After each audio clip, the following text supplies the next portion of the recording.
Sholatnya saja itu sudah rezeki, karena tidak semua orang bisa sholat duha. Banyak yang tidak tahu sholat duha. Ada juga yang sudah tahu tidak melakukannya. Berarti yang melakukan sudah dapat rezeki. Kita jangan sibuk baca Quran untuk dapat rezeki, karena bisa baca Quran juga sudah rezeki. Sehat itu rezeki. Punya kawan itu rezeki.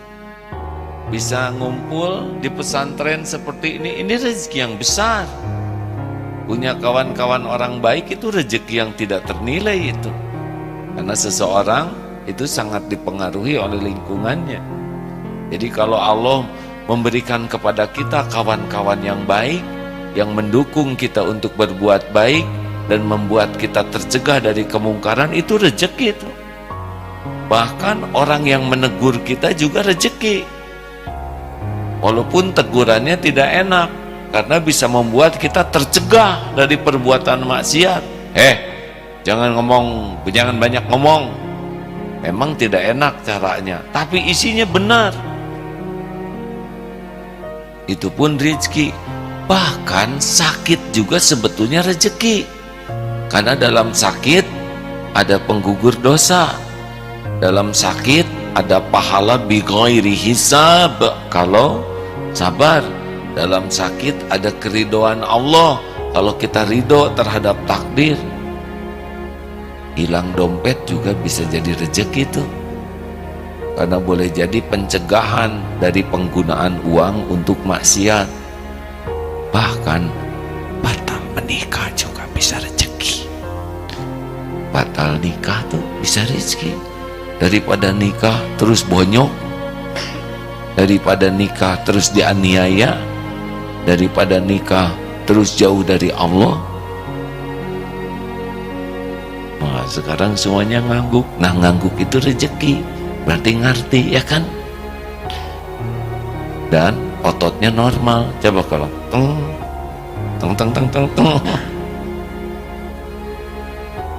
Masya Allah. Jadi yang paling gampang untuk menambah rezeki itu adalah bersyukur. Nah, kita ini kurang syukurnya. Kan di sebuah sekolah ada guru memberi pelajaran. Anak-anak, coba perhatikan di papan tulis ini. 1 tambah 1 sama dengan 2. Tulis 2 tambah oleh guru itu 2 tambah 2 sama dengan 4. 4 tambah 4 sama dengan 8. 5 tambah 5 sama dengan 11. 6 tambah 6 sama dengan 12. 7 tambah 7 sama dengan 14. Apa yang terlihat? Apa yang terpikir? Kan? 5 tambah 5 11. Kenapa? Salah? Ada lagi yang terpikir apa? Nah, inilah kita, Pak. Kita mah yang bener mah nggak diniat, ya nggak? Yang salah yang dilihat, kan begitu. Kan 1 tambah 1 sampai dengan 2 benar, betul? Nggak disebut, ya. Fokusnya itu tadi. 5 tambah 5 11. Ih, salah, Bu Guru salah. 5 tambah 5 10. Pertanyaannya bukan mana yang salah, tapi apa yang terlihat. Ada sebuah kertas, ya. Kemudian dikasih titik di sini. Apa yang terlihat? Ada titiknya. Kertasnya nggak disebut tadi. Nah, begitulah kita kepada karunia Allah tuh gak adil. Betapa banyak karunia yang tiada bertepi yang tidak kita syukuri. Akibatnya ya kufur nikmat. Tahu sendiri kan kalau kufur nikmat. Padahal la in syakartum la azidannakum wa la in kafartum inna adzabi lasyadid. Justru nikmat itu ditambah kalau kita syukur. Makanya orang-orang yang sangat ingin merasa bahagia itu adalah orang yang menenggelamkan diri dalam rasa syukur. Aduh, kalau kita sudah sudah berusaha tenggelam di dalam rasa syukur itu udah susah cari penderitaan tuh hadirin.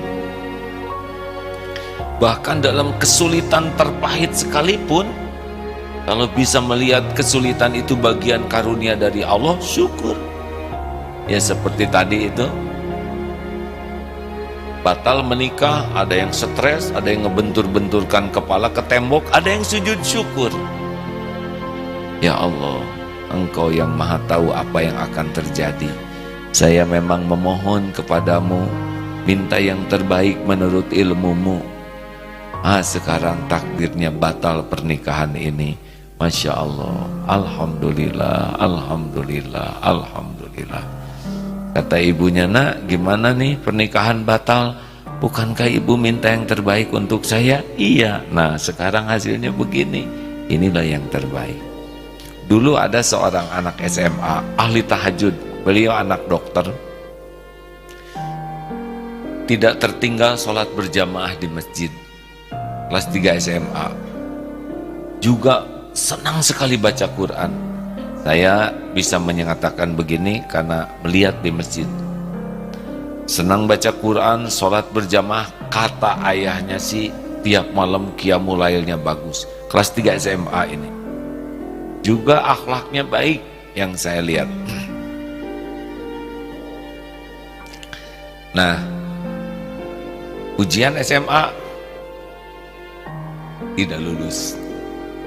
Hanya kurang satu nilai. Ini zaman beberapa tahun yang lalu nilai satu aja berpengaruh. Padahal pintar. Padahal UMDK atau apa tuh yang diterima langsung tuh? PMDK. Penerimaan mahasiswa yang langsung itu sudah diterima di Jogja tuh. Kuliah di kedokteran. Tapi SMA-nya tidak lulus. Dan beliau tenang sekali. Yang gelisah ibu bapaknya. Katanya sampai habis sholat Jumat tuh ke lapang. Ya Allah, di mana keadilanmu? Anak segini baiknya. Padahal kalau bapaknya diadili oleh Allah, celaka tuh waktu itu. Disambar petir mungkin ya. Pendek kata, anak ini tenang. Jadi Allah memberikan tidak lulus ujian, tapi Allah membukakan hikmah. Tidak ada galau, tidak ada minder, tidak ada malu. Nah, pada penutupan sekolah itu, akhir sekolah kan biasa suka ada acara. Anak ini diminta tampil karena memang berprestasi terus ya. Dan beliau mengatakan, sesudah salam dan doa, Bapak Ibu guru yang baik, saya mohon maaf, saya satu-satunya yang tidak lulus di SMA ini, sehingga kelulusannya tidak 100%.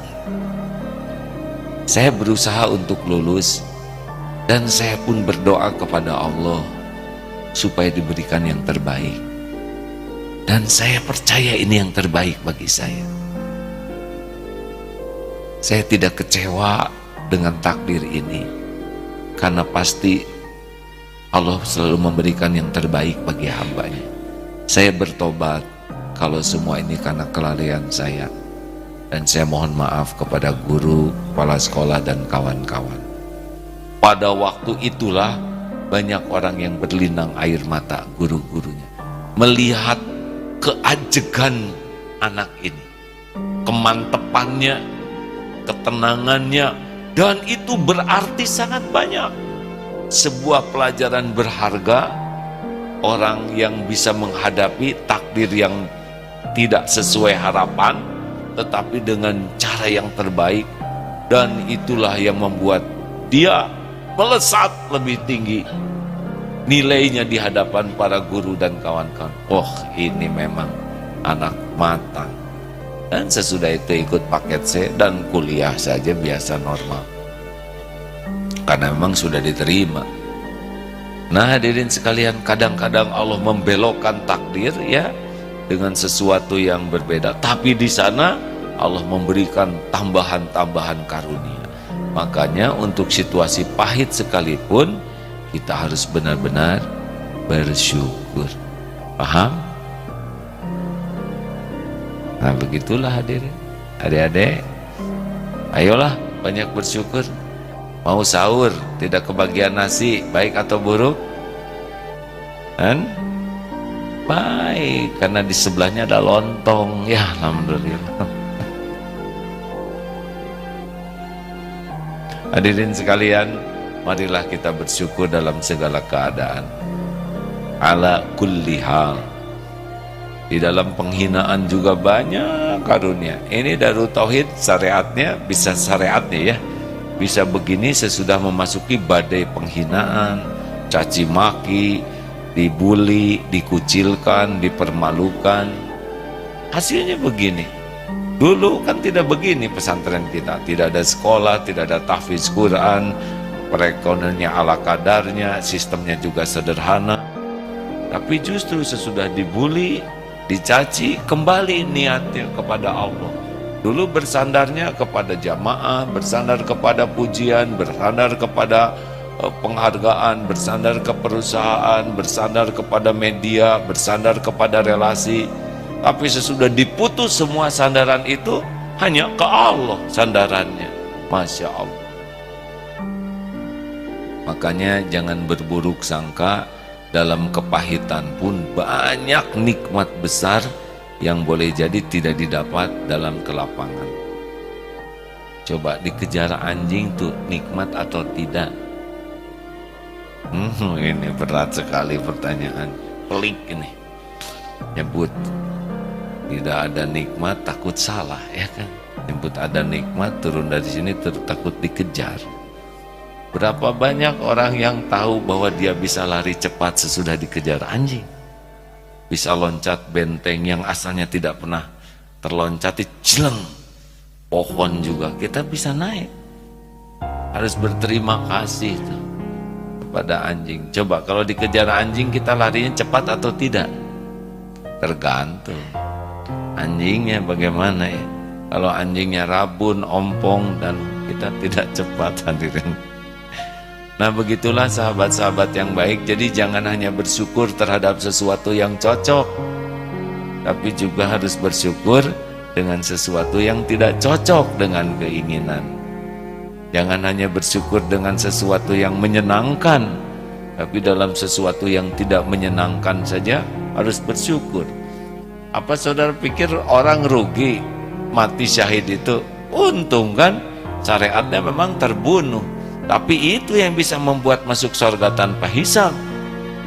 Orang paling takut mati dibunuh, tetapi ternyata ada juga yang jadi berkah gara-gara terbunuh. Asal niatnya dan caranya di jalan Allah. Oleh karena itu jangan mengukur rezeki itu hanya sesuatu dalam bentuk duniawi saja. Satu itu. Dan jangan mengukur rezeki itu sesuatu yang cocok dan menyenangkan sesuai dengan keinginan kita. Karena boleh jadi kepahitan, kesusahan itu pun rezeki yang jauh lebih bernilai daripada kelapangan yang kita inginkan. Dalilnya Al-Baqarah 216. A'udzubillahi minasyaitonirrajim. Wa 'asa an takrahu syai'aw wa huwa khairul lakum wa 'asa an tuhibbu syai'aw wa huwa syarrul lakum wallahu ya'lamu wa antum la ta'lamun. Boleh jadi engkau tidak suka wa'asan tuhibbu, engkau menyukai sesuatu padahal jelek menurut Allah bagimu, dan boleh jadi engkau menyukai sesuatu padahal buruk. Allah Maha tahu. Wallahu ya'lamu, Allah mengetahui segalanya, wa antum, dan kalian la ta'lamun. Makanya jangan sok tahu. Jangan sok tahu. Digigit anjing baik atau buruk? Udah makin pintar santri ya. Ada yang minta jodoh. Keluar dari rumah ternyata ketemu dengan seseorang yang mau jadi istrinya. Alhamdulillah. Biasanya kan dikejar anjing. Hari ini lebih ringkas ya. Terima kasih kepada saudara-saudaraku di Bandung dan sekitarnya. Insya Allah kita akan bertemu di Masjid Transmall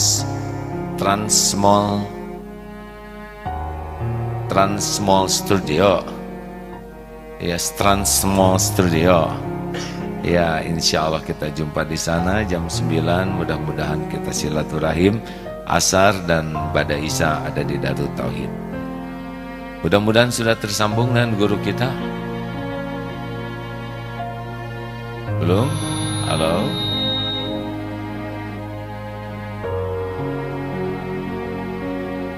Ya, kalau sudah terhubung, langsung saja dipotong pembicaraan ya. Rekan-rekan jangan lupa kalau mau bicara, pilihlah kata-kata terbaik. Selain niatnya baik, pilih kata-kata yang baik. Kalau kita bisa bahasa Indonesia yang disempurnakan, sempurnakanlah. Tidak usah dicampur-campur, ya. Mungkin akan jauh maknanya ketika kita membiasakan diri melakukan apapun segalanya yang terbaik. Kita bisa menggunakan beberapa kata-kata, tapi mengapa kita tidak pilih kata-kata terbaik? Karena Rasulullah SAW juga kalau bicara dengan perkataan terbaik.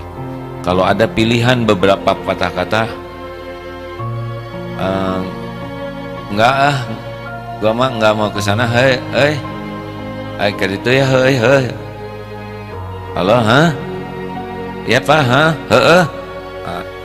kelihatannya kurang baik, betul?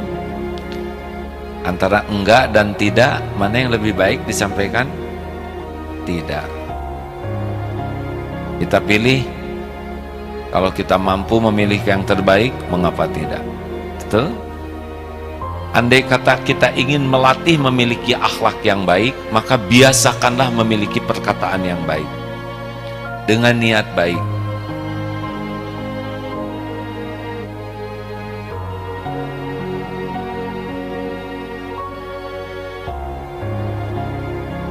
Kalau diam, kenapa? Karena sedang menghargai yang ngobrol. Itu bahasa baiknya.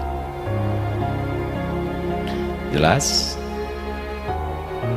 Mari kita coba pilih kata-kata terbaik selain niat yang baik. Insya Allah kalau kita biasa melakukan hal apapun, duduk yang terbaik.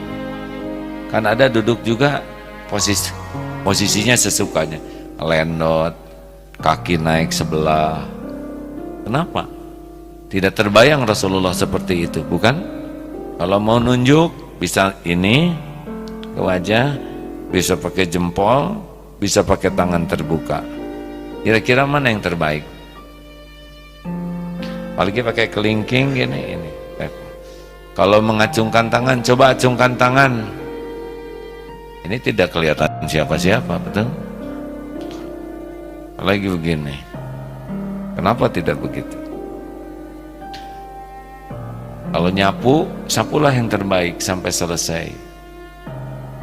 Segalanya kalau biasa terbaik, kata-kata yang terbaik, berbuat yang terbaik, duduk yang terbaik, terbaik yang maksimal kita lakukan, jangan heran nanti sigma kebaikan kita bisa ditakdirkan jadi manusia yang terbaik juga. Jangan sia-siakan kesempatan untuk bisa berbuat maksimal, karena itu merupakan karunia Allah.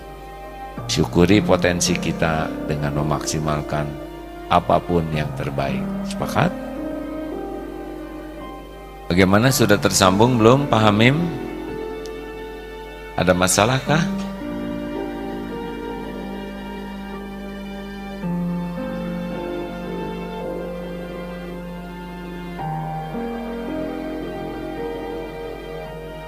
Baik, kemarin sudah pernah dibantu diingatkan acara pagi ini?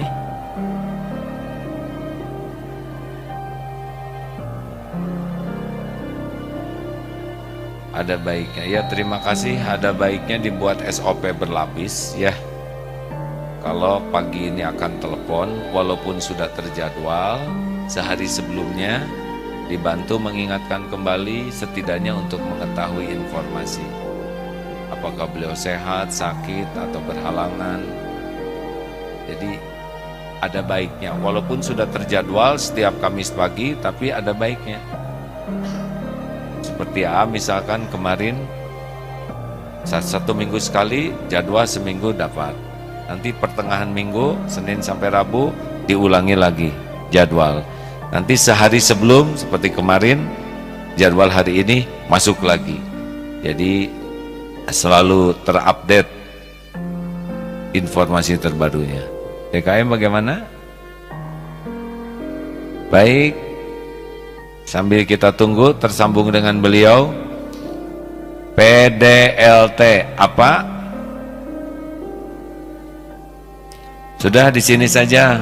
Kalau kita mau berbuat, mengisi waktu kita, perbaiki diri dan lakukan yang terbaik. Mengapa? Karena tidak ada yang membahayakan hidup kita, tidak ada yang mengancam hidup kita selain keburukan, kesalahan, dan dosa yang tidak jujur kita akui dan tidak berusaha kita perbaiki. Kita tidak terancam oleh siapapun kecuali oleh keburukan, kesalahan, kekurangan diri yang tidak mau kita akui dan tidak kita perbaiki. Orang lain tidak ada yang membahayakan kita. Mati sekalipun kita terbunuh, kalau kita sudah niatnya benar, caranya benar, itu karunia. Jangan terlalu sibuk memikirkan kekurangan kesalahan orang lain sampai lalai kepada kekurangan kesalahan diri. Penyakit orang lalai kepada diri karena terlalu tersita waktu, tenaga, pikirannya untuk memikirkan kesalahan orang. Boleh memikirkan, boleh sesudah kita pikirkan kelalaian kita, karena kegigihan kita memperbaiki orang lain tidak efektif kalau tidak diawali dengan memperbaiki diri sendiri. Contoh, sabar, sabar, gitulah. Innallaha ma'as-sabirin. Gitu. Jangan marah-marah kamu, la tagdob walakal jannah. Kira-kira saudara akan nurut atau tersenyum? Tersenyum. Sabar dong kamu ini, Innallaha ma'as-sabirin, tahu? Begitu. Dan dia tidak sabar, ya. Yang kedua, lakukan apapun yang terbaik. Mengapa? Karena in ahsantum li anfusikum wa in asatum falaha. Yang kembali ke kita ya perbuatan kita.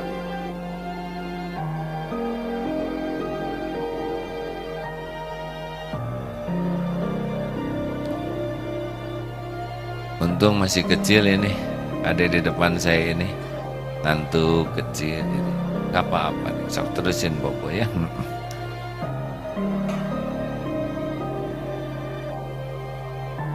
Kalau kita melakukannya setengah-setengah padahal kita mampu, ya kita dapat segitu, namanya kufur nikmat.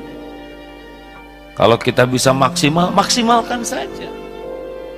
Allah Maha menyaksikan apa yang kita lakukan dan pasti kembali ke kita. Luruskan niatnya, sempurnakan amalnya, pasrahkan ke Allah dengan tawakal. Tidak ada yang tertukar, tidak ada yang tertukar. Kita berbuat segini, Allah kasih segini. Masih ingat teori bayi? Nangisnya pelan. Kata ibunya, shh, jangan nangis. Ibu lagi ngepel, lagi nyuci piring, nanti lagi miminya. Bayi kan mikir, loh, itu si ibu rezeki saya, kenapa jadi telat begini? Oh, saya harus evaluasi diri. PDLT, perbaiki diri, lakukan yang terbaik. Apa kira-kira kesalahan saya? Satu, tangisan saya terlalu lemah. Yang kedua, monoton, tidak ada inovasi. Jadi dulu Yang ketiga, emang saya malas-malesan. Baik, akan saya coba robah dengan tangisan jenis baru yang inovatif dan full energi. Sambil menggoyang-goyang bok, tiba-tiba ibu, ada apa sayang? Kenapa? Kenapa? Jreng, jreng, jreng, jreng, jreng, lari dari dapur. Bayi tersenyum. Oh iya, kini aku mengerti maksud si Aakim. PDLT. Ketika evaluasi diri dan tangisan dirubah, ibu lari dengan cepat. Ada apa sayang? Sok minum yang kenyang ya. Bukan hanya cepat, tapi sekenyangnya men. Gitulah itu bayi ya. Terima kasih. Belum nyambung juga? Sudah? Waalaikumsalam warahmatullahi wabarakatuh. Masya Allah, alhamdulillah. Semoga Allah memuliakan Pak Miftah, diberikan nikmat iman, nikmat ibadah, nikmat sehat walafiat, dan nikmatnya istiqomah. Amin.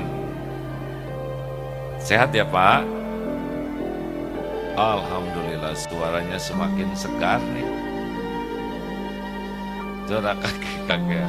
Saya juga sebelah cucu Pak. Buat kakek saya lebih nyesek. Terima kasih Pak. Silakan Pak. Mangga. Waalaikumsalam.